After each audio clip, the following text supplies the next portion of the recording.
பரிசு பெட்டி என்பது வந்து நம்மளுடைய வாழ்க்கையில் வந்து ஒரு அங்கமாக இருக்குது. எல்லாம் நம்ம டே டு டே போகிற ஃபங்க்ஷன் எல்லாத்துக்கும் பண்ணுறோம். அதே மாதிரி பார்த்தீங்கன்னா அந்த பரிசு பெட்டி மேலே பார்த்தீங்கன்னா அப்படியே ஒரு ஃப்ளாக் மாதிரி போட்டு வச்சுருக்காங்க. அந்த ஃப்ளாக் எதை நினைவுறுத்தணும்னா, எப்படி இருந்தாலும் நீங்கள் ரெட்டலேருந்து வந்தவங்க அப்படின்னு காட்டுறதுக்கு மக்களுக்கு காட்ட வேண்டி அது மேலேயே ரெட்டலை போட்டிருக்கோம். இந்த ரெட்டலை எப்படி தெரியும்னா, நீங்களும் அந்த ரெட்டலையில் அனைத்து இந்திய அண்ணா திராவிட முன்னேற்ற கழகத்தில் ஒரு அங்கம், நீங்கள் அதுலேருந்து வந்தவங்க தான். இருந்தாலும் இந்த ரெட்டலை உங்ககிட்ட தான் மலரும். பரிசு பெட்டகம் கொடுத்திருக்கிறார்கள்.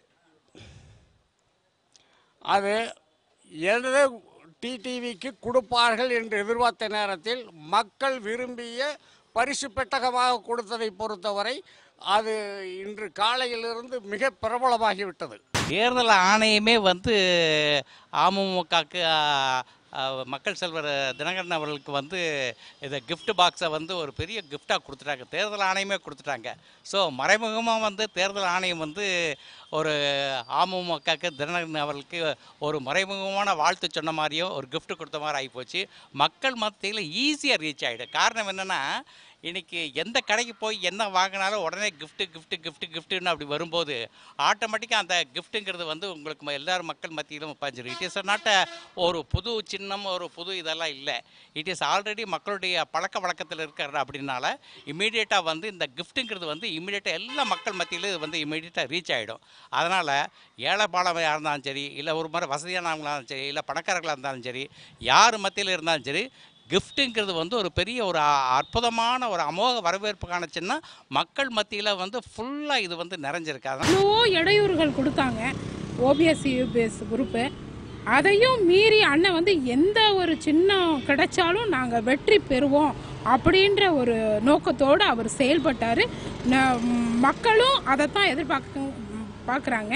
மக்கள் வந்து ரொம்ப அண்ணனை வந்து எதிர்பார்த்துட்டு இருக்காங்க. மக்கள் செல்வரை வந்து ரொம்ப வந்து அம்மாவுக்கு நிகரானவர் அவர் ஒருத்தர் தான் அப்படின்னு சொல்லி நினைக்கிறாங்க. கண்டிப்பாக அண்ணன் தான் வெற்றி பெறுவார். கண்டிப்பாக இதில் எந்த ஒரு மாற்றமும் இல்லை. அண்ணன் வந்தால் கண்டிப்பாக வந்து இந்த பொள்ளாச்சி விஷயங்களை பற்றியெல்லாம் நடவடிக்கை கண்டிப்பாக எடுப்பார். அண்ணன் வந்தால் சிறப்பாக இருக்கும். கண்டிப்பாக அண்ணனை தான் நாங்கள் எதிர்பார்க்குறோம். குக்கர் சின்னம் கொடுத்ததுலேயே அவர் வெற்றி அடைஞ்சிட்டாரு. சுயேட்சையாக வந்து நின்று வெற்றி பெற்றாரு. பரிசு பெட்டகம்னு சொல்லி பரிசையாக அவர் கையில் கொடுக்கும் போது நாங்கள் வெற்றி பெறதுக்கு வந்து பெரிய விஷயம் கிடையாது. அசால்ட்டாக நாங்கள் ஜெயிச்சு போயிட்டே இருப்போம். அடுத்தபடி என்னமோ ஸ்டெப் எடுத்து போயிட்டே இருப்போம். முன்னாடி தேர்தல் ஆணையமே மக்கள் செல்வர் ஜெயிப்பதற்கான ஒரு வாய்ப்பினை அமைத்து கொடுத்திருக்கிறது. டிடி தினகரனுக்கு எந்த சின்னம் கிடைக்கும் என்று எல்லாரும் பேசக்கூடிய ஒரு நிலைமையத்தையே இந்த சுப்ரீம் கோர்ட்டு கொண்டு வந்த போதிலே அவங்க நாளைக்கு ஒதுக்கி தாரம், இன்று ஒதுக்கி தாரம் அப்படி என்று சொல்லும்போதே டிடிவிக்கு இந்த ஒரு சின்னம், பரிசு பெட்டகம் சின்னம் கிடைத்திருக்கிறது என்பது உலகம் பூரா பேசக்கூடிய ஒரு பேச்சாக இப்போது தெரிகிறது. இவருடைய சின்னம் குக்கர் சின்னமாக இருந்தது. அதை இவ்வளோ நாளாக கொடுக்காம அவரை வந்து ரொம்ப தவிக்கி விட்டுருந்தாங்க. இப்போ நல்ல முறையில் ஏதோ ஒரு சின்னம் கொடுத்துருக்காங்க.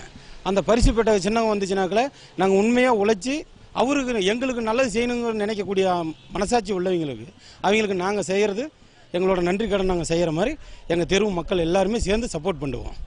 அம்மா அந்தப்போ நிறைய பரிசு நிறையா கொடுத்தாங்க. பிள்ளைங்களுக்கு லேப்டாப்பு எல்லாம் கொடுத்தாங்க. அந்த மாதிரி இவர் வந்தாலும் கண்டிப்பாக பிள்ளைங்களுக்கு நிறைய உதவி செய்வாங்க. இன்னும் நிறைய உதவி செய்வாங்க. பெண்களுக்கு நிறைய பாதுகாப்பு இருக்கும்.